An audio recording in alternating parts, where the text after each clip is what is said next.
پیٹ کے اندر مسلسل گیسیں بنتی رہتی ہیں اور پیٹ پھولا پھولا سا رہتا ہے، تو آپ کیوں پریشان ہوتے ہیں؟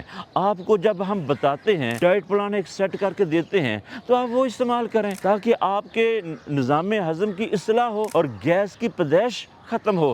تو آپ کو چاہیے کہ آپ ایک تو میتھی کا استعمال کریں، اور اس کے علاوہ گیس کو تیزی سے خارج کرنے کے لیے اجوائن دیسی، خشک پودینہ اور تیز پات، یہ 3 چیزوں کا قہوہ مسلسل پئیں۔ چینی یا شہد حسب ذائقہ ڈال سکتے ہیں، اور آپ کی غذا کے اندر چھوٹا گوشت اچھا بنا ہوا وہ شامل ہونا چاہیے۔ روز نہیں تو دوسرے دن استعمال کر لیں، تیسرے دن استعمال کریں۔